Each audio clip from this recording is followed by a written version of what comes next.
tere jälle! Autoneti proovisõit sai täna pihku Peugeot Supermini 208. Peugeot 205 oli esimene masin, mida hakati siin Eestis müüma. 205 oli väga edukas ka ralliradadel. See auto tahab tõesti ka ralliradadele tagasi viia Peugeot nime. 205 me tunneme siit ära sellest nii-öelda C-piilarist. Siin on midagi seda 205-likku retrot ja väga kaunid disaini elemendid kordusena. Väga vinged valuväljed, Peugeot on neid pakkuda väga palju. Äratuntav Peugeot aknajoon, soliidsed uksekäepidemed ja eestvaates me tunneme ära Peugeot 508, selle sama kauni disaini, mis sai alguse Peugeot 508-ga. Peugeot 308 seda veel ei olnud, kuid faceliftiga on mindud ka seda sama teed pidi. See kaunis, diskreetne iluvõre. Peugeot 208 on neid iluvõresid juba mitut erinevat sorti. Te saate personifitseerida oma 208, saate teda isikupärasemaks teha, nii kuidas teile endale parasjagu meele järgi on.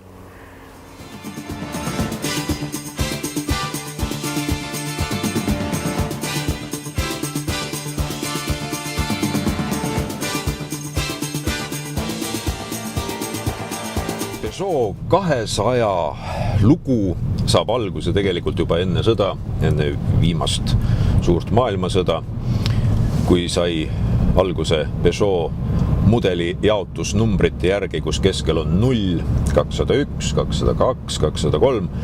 Eestlased tunnevad 205 juba kõige paremini. See tuli esimese Peugeotna siin Eestis müügile, 206, see oli juba täielik müügihitt. Taas oma lahti käiva koorikkatusega, mis on Peugeot välja mõeldud patent. 207. Minu jaoks oli disaini poolest natuke liiga kaugele juba venitatud kõik need iluvõred, esituled.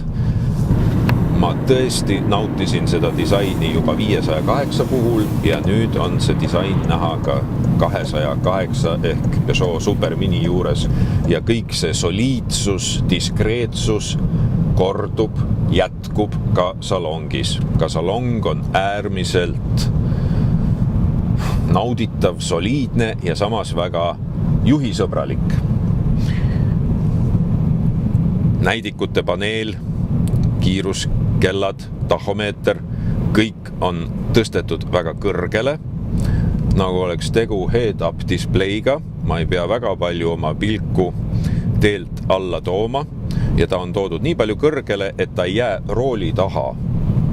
Roolitagune on tühi.